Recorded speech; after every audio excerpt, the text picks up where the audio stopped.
Hello everybody, and thank you for joining us again. I just wanted to cover, there was an individual that had sent in a question on how a person could celebrate Passover, especially if they're by themselves, as I know a lot of you out there in the community being truth seekers, that many, unfortunately, we are shunned by families and, that people, because of the things that we talk about and the topics that are important to us, often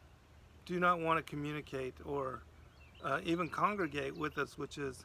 again, unfortunate, but that is the burden of being a wisdom keeper and a holder of the secrets. And so, for those of you that are planning on celebrating Passover alone, or even if you're not, it was last Wednesday that the thin crescent of the waxing Rosh Chodesh Nisan was first sighted, meaning that that was the first day of the lunar month. And so we will have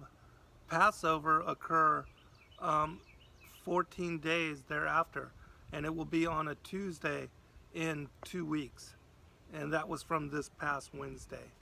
And so I believe it's on the 7th that Passover will occur in the month of April.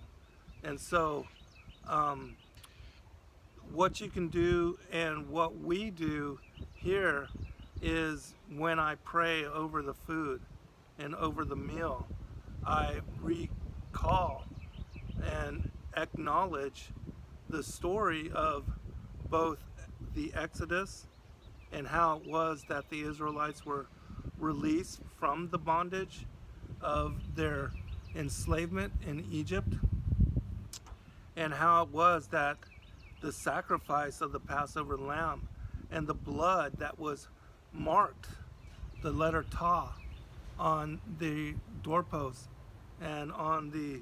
frame, that this is what marked for the angel of death that night at midnight, when all of the firstborn were slaughtered, even the cattle, that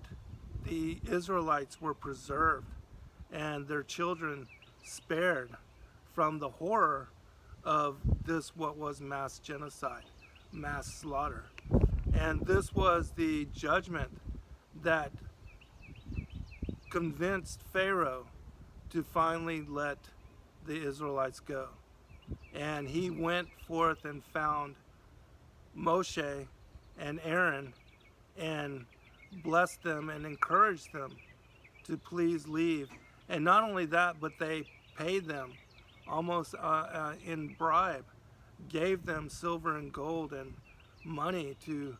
depart from their midst. And of course, we know that they were unable to leave because the next morning, that dawn, was the beginning of the Sabbath of Unleavened Bread. And so they continued feasting in Passover meal. And at twilight, at sunset that night, under the cover of a full moon, they then departed. And that's when Pharaoh and the rest of the armies of Pharaoh decided to try to hunt them down and to make them pay for what had just occurred. And that's when God provided provision and allowed Moshe to split the Reed Sea with the staff, the rod of wonder. And they were able to escape, and also in a single night have all of their adversaries destroyed, so that they could move forward unimpeded, and they could then reclaim the promised land, the land of covenant. And another aspect of the importance of this particular Passover day, as I covered it and as I shared it with you, is that Passover has been celebrated since the time of Adam,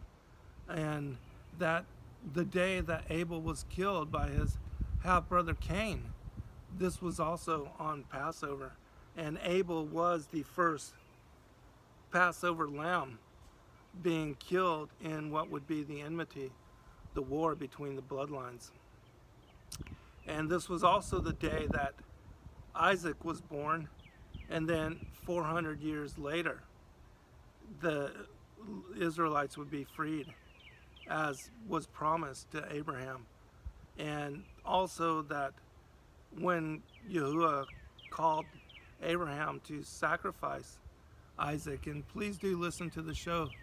that I did this past Wednesday where I explained the reasonings behind his request. And it was because he would himself, God the Father would himself sacrifice his son as the Passover Lamb to redeem us and to rectify us from our fallen estate and to restore us to our glorified being. And so it's important to include that story, that Christ, the coming and the birth into mortal form, is immaculate conception, that he was crucified on the 14th of Nisan as the Passover Lamb, and that defeating death and conquering death and the forces, the rulers of darkness, he was resurrected on the 16th of Nisan, on the day of first fruits, as the high priest, and that Adam and his descendants were the resurrected first fruits of what would be all of humanity, in that we are the fruit of the Most High, the children, the sons and daughters of God, and that Christ redeemed us through him, resurrected, and gave us, extended to us, salvation and eternal life. And so, in my opinion, if you just acknowledge that in your prayer as you pray over your roasted lamb, your bitter herbs, and your matzah bread, that will go a long way,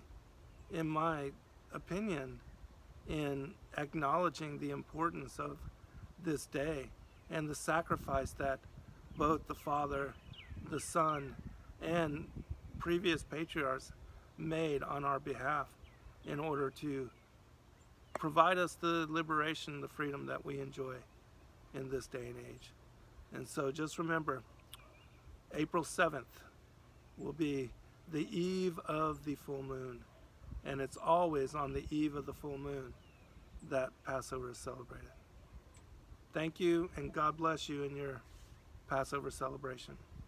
Shalom.